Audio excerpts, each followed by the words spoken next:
Warning: 11 shocking reasons why cruises denied boarding. Picture this. You've spent thousands on your dream cruise.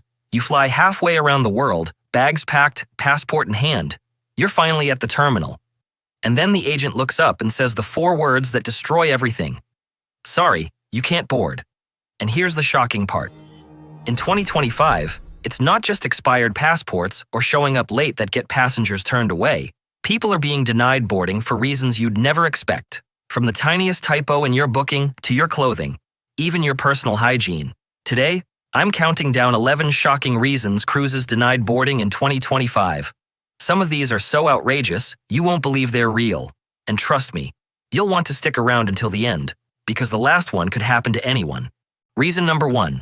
Booking info errors. Let's start with one that feels almost too small to matter, but it destroys vacations every single week. I'm talking about booking info errors. Imagine spending months planning your cruise, only to be stopped because someone typed 1986 instead of 1985 for your birth year.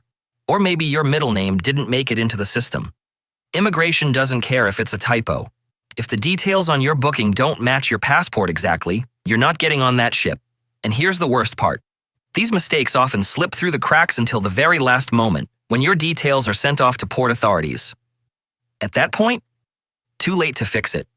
One traveler I read about was flagged for the wrong year of birth and denied boarding on the spot, all because of a keystroke months earlier. So double-check everything. Your name, your passport number, your expiration dates, even that little suffix like junior or senior matters. 5 minutes of proofreading today could save your entire cruise tomorrow. Reason number 2. Damaged or invalid passport. Now this one is just brutal. You show up with your passport, you know it's valid for years, and yet the cruise line still says no. Why? Because your passport is damaged, and the definition of damaged is way stricter than you think. I'm talking about a little water stain, a torn corner, even loose stitching in the binding. I've seen couples denied because their passport looked worn, not destroyed, just worn. To immigration officers, a tiny imperfection can mean your passport is invalid. And don't even think about using a photocopy, a laminated version, or a picture on your phone. It has to be the original, in perfect condition. For families, it gets even trickier. If you're traveling with kids who aren't your own, like grandkids or nieces, you need notarized letters from their parents. No letter? No cruise. Bottom line, treat your passport like gold. Keep it dry, flat, and up to date. Because when it comes to cruising, almost good enough means no vacation for you. Reason number 3. Age restrictions. Okay, this one catches so many people off guard, especially younger travelers. Age restrictions.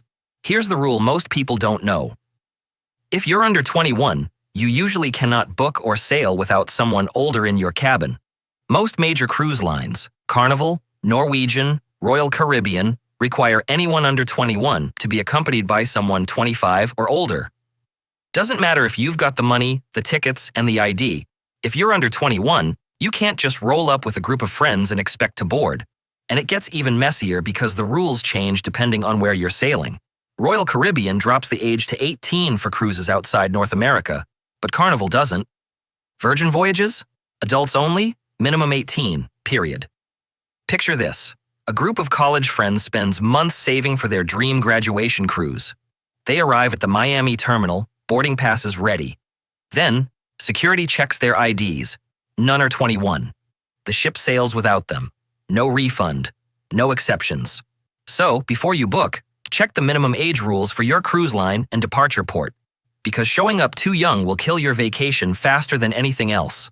Before we continue, if you're finding this helpful, please hit like and type "Cruise for You" in the comments so I can thank you personally. Reason number 4. Criminal record entry bans. Here's one that shocks a lot of cruisers: criminal record entry bans. And no, I'm not talking about violent crimes. Even a simple DUI from decades ago can block you from boarding. Here's how it works. Cruise lines send passenger manifests to every country on the itinerary. If a country says you're inadmissible, the cruise line often won't let you board at all, even if that port is just one stop. Canada is infamous for this. I've seen passengers denied because of one old DUI, even though the rest of their record was clean. Same with Australia, New Zealand, and parts of Asia. Strict rules, no second chances. And remember, the cruise line isn't making the decision. Immigration is, which means the line won't take responsibility and you won't get a refund. If you've got any record, do your homework before booking. Apply for waivers, get legal advice, and don't leave it to chance, because nothing's worse than being told you can't board for something that happened 20 years ago. Reason number 5, unfit to travel health screening. Number 5 is a big one after 2020, unfit to travel health screenings. Cruise terminals now have medical staff watching for anything that looks risky. You show up with a cough, a fever, or you're recovering from surgery? They can flag you as unsafe and deny boarding on the spot. Doesn't matter if it's just allergies or a lingering cold. One passenger was turned away for a cough she swore was just hay fever. She wasn't contagious, but the staff didn't want to take the risk. And here's the kicker. There's usually no refund. Sometimes you'll need a doctor's fit-to-sail note if you've had a recent operation, illness, or even pregnancy. Without it, you might not make it past the terminal. Cruise ships aren't hospitals, and they don't want emergencies at sea. So if you've got any health issues, clear it with the cruise line in advance. Get the paperwork, bring it with you, and save yourself the heartbreak of being turned away while everyone else boards. Reason number 6, hygiene and comfort rules. This one almost sounds unbelievable, but it's real. Hygiene and comfort rules. Cruise lines reserve the right to deny anyone they believe could impact the safety or comfort of other passengers. And yes, that can mean body odor. It's rare, but it has happened. Guests flagged for being unfit to travel purely because of personal hygiene issues. Sometimes it's medical, like a rare condition that causes persistent odor. Other times, staff decide someone simply isn't able to manage their own personal care. Either way, if they think it affects passenger welfare, they can stop you boarding. Now, is it controversial? Absolutely. But remember, their priority is the comfort of the majority, not the individual. The smart move? If you've got a medical condition that could fall into this category, call the cruise line's accessibility team before you book. Get it documented, get it in writing, because once you're at the port, the decision is up to the staff standing in front of you, and they may not have any flexibility. Reason number 7, inappropriate or illegal clothing. Here's one most cruisers don't think about until it's too late. What you wear can get you denied. And no, I'm not just talking about t-shirts with offensive slogans, though those can absolutely get you pulled aside. In some countries, certain clothing is flat out illegal. For example, in Barbados, Jamaica, and Antigua, camouflage is reserved strictly for military use. Civilians, even tourists, can be fined or detained for wearing it. That means if you show up on embarkation day in a camo hat or shorts, staff might stop you before you even set foot on board, knowing you'll run into trouble at port. And it's not just camo. Anything considered indecent or offensive can get you flagged at the terminal. Remember, cruise lines market themselves as family-friendly. If your outfit doesn't fit that image, you may be asked to change, and if you refuse, you could be denied boarding entirely. So here's the rule. When in doubt, leave it at home, because the last thing you want is your fashion choice canceling your vacation. Reason number 8, malicious booking cancellation. Reason number 8 is one of the scariest. Your booking gets canceled by someone else. It sounds impossible, but all it takes is your reservation number in the wrong hands. I read about a family who proudly posted their $15,000 cruise confirmation on social media. Within hours, someone used that booking number to access their reservation and cancel the whole thing. By the time the family arrived in Miami, their cabin was gone. The ship was sold out.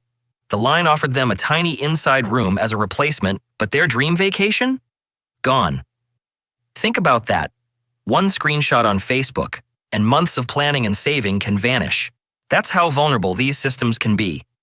So here's your takeaway. Treat your booking number like a bank password. Never post screenshots of reservations, don't share details online, and if you do need to send info to someone, black out that number. Otherwise, you could be sabotaged before your cruise even begins. Reason number 9, student ID rejection. Here's a brand new one from this year. And it's heartbreaking. Student ID rejection. A family showed up at Port Canaveral, ready for their Royal Caribbean cruise. Their 16-year-old son, who has special needs, had been cleared to sail using his student ID as proof. The parents double-checked with the line beforehand and thought they were fine. But when they arrived at the terminal, staff said the ID wasn't valid after all, and they were denied boarding. The ship sailed without them. Imagine spending thousands, arranging special accommodations, and still being turned away over a technicality. It shows just how unforgiving these rules can be, even when you think you've done everything right. Here's the lesson. Always bring official government-issued ID. Student IDs, library cards, even letters from schools don't count. If you're traveling with teens, check and double-check what documents are required. Because a mistake here doesn't just ruin the kid's vacation, it can ruin the entire family's. Reason number 10. Overbooked sailings, cabin pulled. Now this one is especially painful because it's completely out of your control. Being bumped because your cabin is gone. Just like airlines, cruise lines sometimes overbook. And if too many people show up, someone gets cut. In other cases, a last-minute maintenance issue wipes out your specific room, like a burst pipe, mold, or broken air conditioning. Imagine checking in, excited, cruise card in hand, then being told, "Sorry, your cabin isn't available and the ship is full."